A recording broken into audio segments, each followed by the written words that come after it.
The Reds have got no money, but we'll still win the league.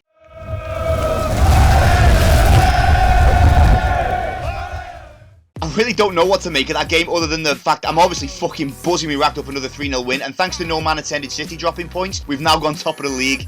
Boom.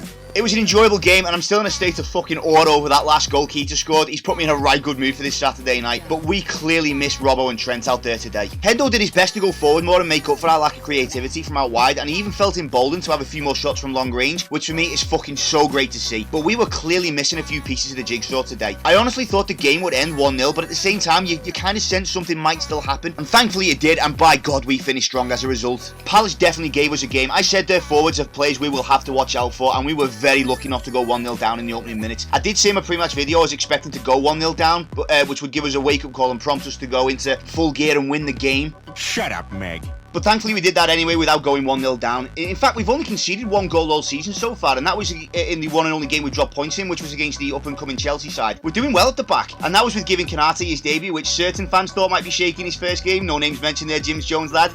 Blood Red did a video also predicting Konate would start just like I did, but a lad who comments on there didn't really fully agree with it before the game, and we had a friendly back and forth, but through the game I remembered him and wondered what he might have made of him and his performance today. And I came home and flicked the laptop open, and he was a good sport about it, and he did crack us up with his reply, so you know, fair play lad, fair play.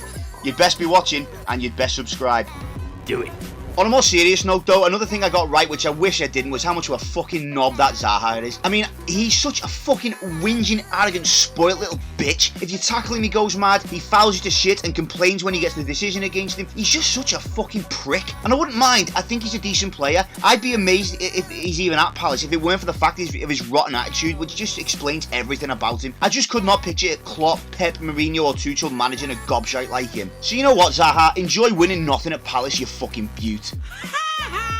And that's not meant to dig at Palace, by the way. You boys gave us a hell of a game, and much respect to you. I just don't like Zaha, and I think you're both lucky and unlucky to have him at the same time. But anyway, after the early scares from Palace, we eventually found our way into the game, but it took some time before we finally broke Palace down. I mean, we played well today, don't get me wrong, but like I said, it really felt like we were missing something out there today. Milner and Tsimikas did okay defensively, but going forward, it felt like Salah, Mane and Jota were feeding off scraps. Until we had one glorious chance where a rebounded save from the keeper landed right at Jota's feet, who had an open goal from close range to slot home, and instead did the unthinkable and sent the ball into fucking orbit. You dozy little twonk, Rodney. I mean, fuck me. I hope Klopp gave him a clip round the ear hole for that one. Thankfully, it didn't mean anything though, as Mane finally put us 1-0 ahead soon after that to net his 100th goal for the club, and we could all finally breathe a sigh of relief. And being right before half-time, it couldn't have been timed better to send the lads in at the break with their spirits up. But most of the second half, barely anything happened except for Hendo trying desperately to pick up at the tempo of the game, and even had a few shots from outside the box. I'm so happy for him that, that he feels more emboldened to do this now. And after each and every attempt, the cop sang his name, which for me was just fucking brilliant to hear and to see. I mean, he'd be my man of the match today for that period of play alone, as he really did try to pick the lads up and was more confident striking from distance than he usually is. If I could have just a few seconds with him, all I'd say to him would be,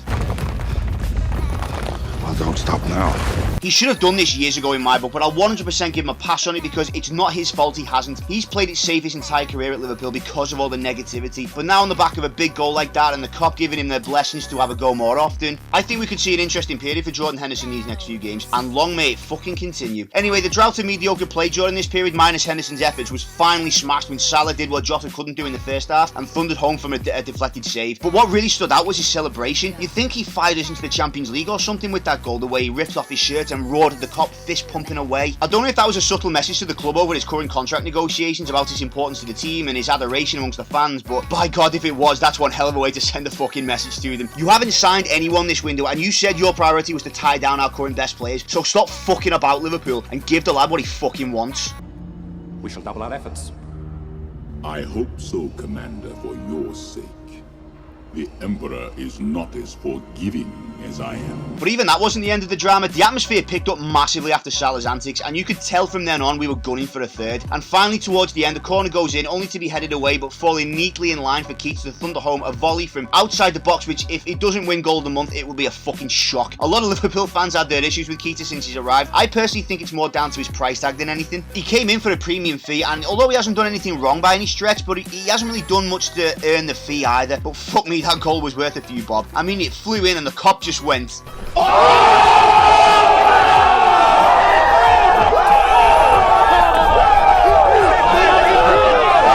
Now obviously it's great that this win moves us top of the table, but we shouldn't get too ahead of ourselves just yet. United and Chelsea are yet to play, and it's pretty much guaranteed one of them at least will win this weekend. But for now, top of the table, highest scoring team and fewest goals conceded. I can think of worse excuses to celebrate a Saturday night, which is exactly what I hope all you guys do tonight. That's enough for me now anyway, as I want to go out and enjoy my own. If you like the channel, don't forget to like and subscribe. I'm a new channel at this point, so any and all interactions are very much appreciated. If you're already subscribed, thanks again. It does mean the world to me that you guys keep coming back, and I want to give a special mention in particular to Mighty Red Productions and Jamie Collins, who consistently comment very positive comments. I do enjoy chatting with you guys when you comment. It really is a laugh, and you do leave me such positive comments. It does mean the world to me. If you watch regularly but don't comment so much, please do. I'm happy to give you guys a mention too. But for now, like I said, I hope you enjoyed the game, and I hope you enjoyed the rest of your weekend, which should have gotten a lot better seeing as the blue side just lost 3-0 tonight as well. Oh, the gift that keeps giving. Take care, lads and lasses. Stay safe. Ta-ra.